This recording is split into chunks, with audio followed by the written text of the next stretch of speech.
जम्मू कश्मीर में एक core issues था जो कि कैजुअल डेली वेजर को परमानेंट करना है, एसपीओज को करना है। एक्साइज रेवेन्यू पॉलिसी थी, उसमें कुछ प्रॉब्लम्स थी, शराबबंदी की बात थी, बहुत सारे इश्यूज थे। यूथ की एजुकेशन का इशू था, वोकेशनल ट्रेनिंग इंस्टीट्यूट की थी, टेक्निकल एजुकेशन की थी, एम्प्लॉयमेंट की बात थी। सबको छोड़ के ये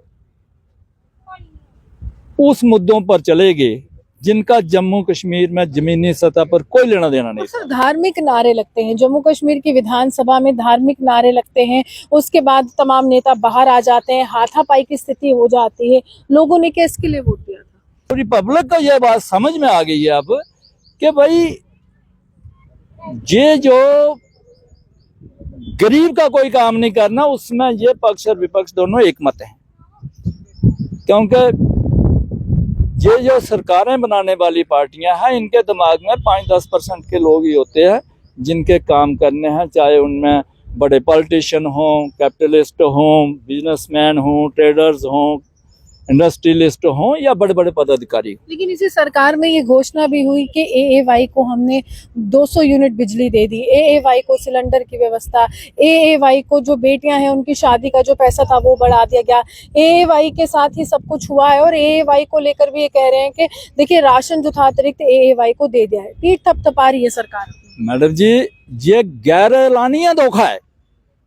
डबल एवाई पहले भी था और ये डबल एवाई 1% से भी कम है। हम उनके हक में हैं कि चलो वाकई ही गरीब है, उनको मिलना चाहिए, लेकिन एक बहुत बड़ी कैटेगरी जो बीपीएल थी वो इन्होंने इनमें से गैर एलानिया तौर पर हटा दी। बीपीएल तो एपीएल हो गया ना उस हिसाब से इनके लिए। मैं वही कह रहा हूँ, लेकिन उनका भी तो बनता था, उनका इन्होंने हर मामले में शांति कर दी। तो उससे पता चल गया कि भाई ये किसी गरीब शरीफ के हक में नहीं है। लेकिन उत्तर प्रदेश की राजनीति की बात करते हैं और उत्तर प्रदेश की राजनीति में चाहे अखिलेश यादव हो या मायावती, ये दोनों ही ऐसे महत्वपूर्ण चेहरे हैं जो मुस्लिम समाज की, दलितों की और ऐसे लोगों की बात करते हैं जो पिछड़े वर्ग से ताल्लुक रखते हैं।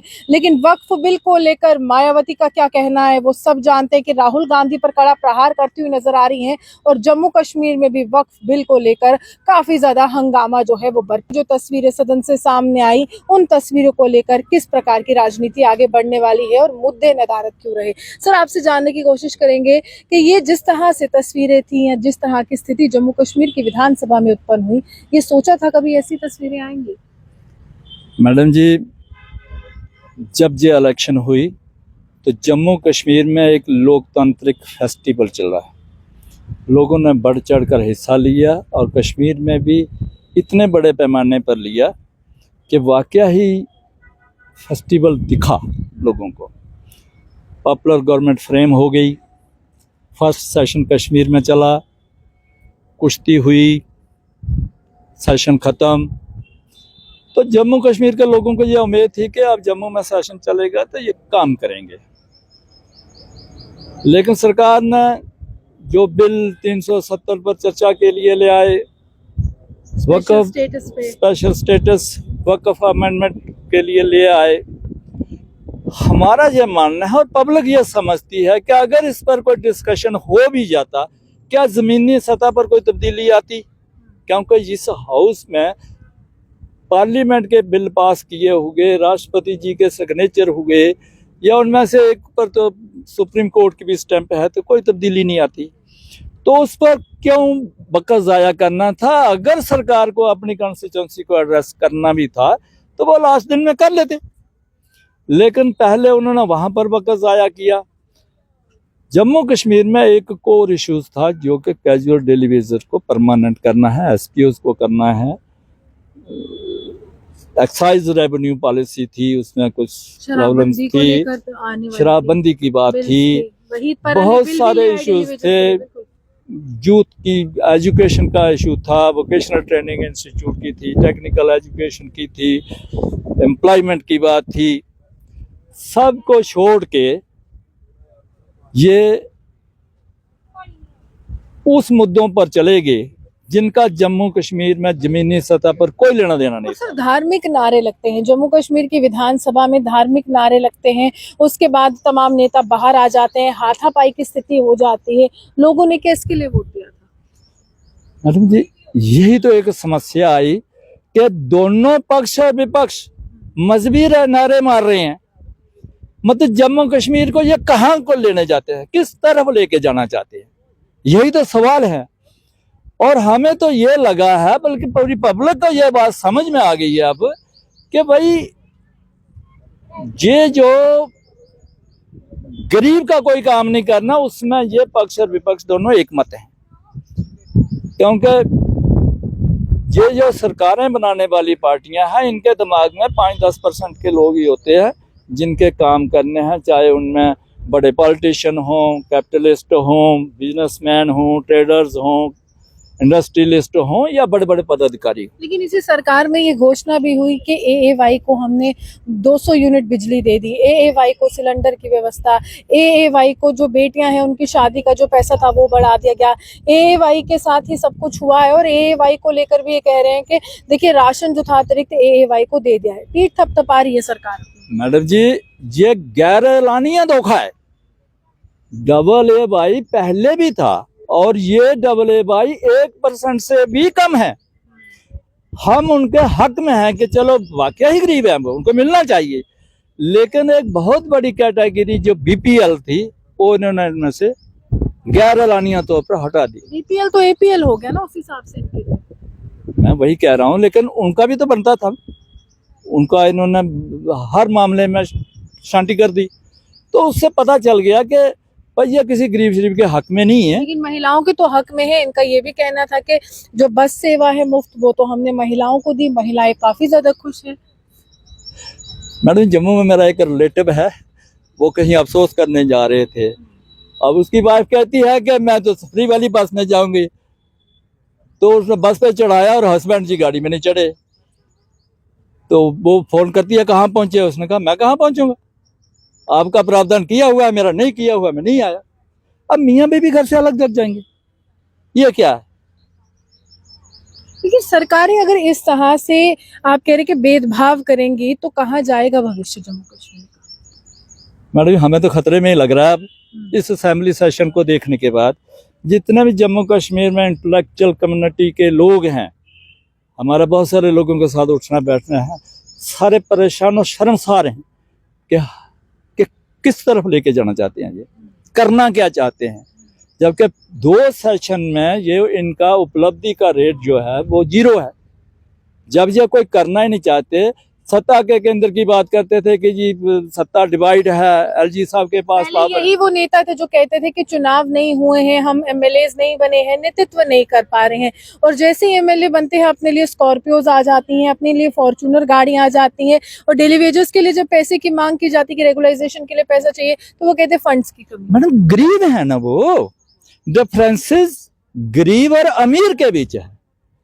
गरीब का काम नहीं करना चाहते, अपने जो खुद अमीर हैं वो सैलरी की बात जब चीफ मिनिस्टर उमर अब्दुल्ला साहब ने कही तो सबने टेबल दबाया कि अच्छी बात है। महंगाई हो गई थी CM साहब के लिए तब। हाँ, क्योंकि उनको पता चला कि मेरी कम्युनिटी में जो है वो गरीबी महंगाई हो गई है। लेकिन आम आदमी, जो गरीब आदमी जो फील्ड में काम कर रहा है, 2000 की 5000 9000 की सैलरी काम कर रहा है, दुकानों पे काम कर रहे हैं, उन लोगों के लिए महंगाई नहीं है। तो सोचने में तब्दीली लानी पड़ेगी सरकार को।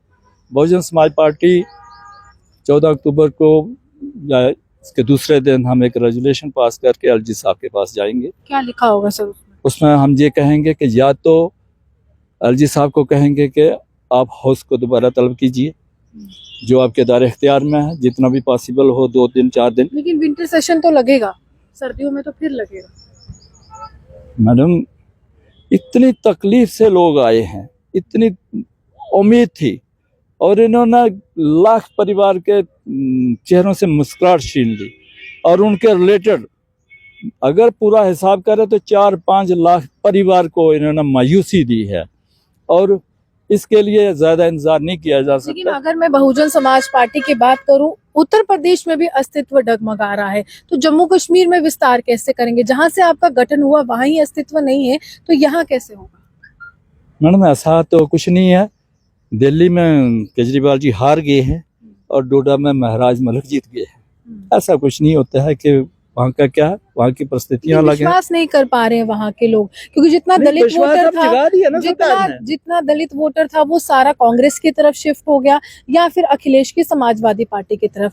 तो ये जो मायावती है वो कर क्या रही है सियासत? मैडम वहाँ का मुझे नहीं पता, एकदम शांत है। वहाँ का मुझे नहीं पता है, मैं ना सेंट्रल इशू पर बात करता हूँ, लेकिन जो कल उन्होंने प्रेस कॉन्फ्रेंस की है, नजरें मिला के बात की है और पूरी तरह से, और मुझे नहीं लगता कि अब कोई पीछे हटने वाला टाइम है। रही बात जम्मू कश्मीर की, फर्स्ट बाई इलेक्शन नगरोटा में आ रही है। लोगों के पास बीएसपी के बिना कोई विकल्प नहीं रहा है, क्योंकि बीजेपी, नेशनल कॉन्फ्रेंस, कांग्रेस तीनों देख ली है, 2 सेशन कंप्लीट हो गए हैं, इनके पास कोई रास्ता नहीं है, कोई भरोसा खो चुके हैं ये। और ये लोगों की कहना है कि बहुजन समाज पार्टी को करेंगे। आप अपना उम्मीदवार उतार रहे हैं? हाँ, मैं पीछे मैं ही लड़ा था नगरोटा से, अभी आप फिर से लड़ने जा रहे हैं? हाँ। तो इस बार क्या विश्वास है? पूरा विश्वास।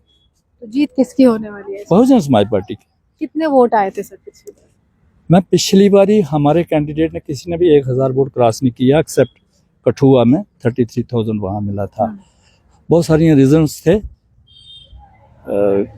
कुछ प्लेटफॉर्म पे नहीं कहे जा सकते होने वाले, लेकिन अब वो चीज़ें सारी ख़त्म हो गई। बदलाव आया। क्योंकि जो इश्यूज था पार्टियों ने खड़ा किया, जम्मू का सीएम बनाएंगे, हिंदू बनाएंगे, कश्मीर का सीएम बनाएंगे, मुसलमान बनाएंगे। तो आप देखिए कश्मीर में या जम्मू में अपोजिशन को वोट ही नहीं मिला, अपोजिशन के लिए कोई जगह नहीं रखी थी, इसलिए उन पार्टियों को वोट दे दिए। लेकिन इस बार वो शोषण नहीं है।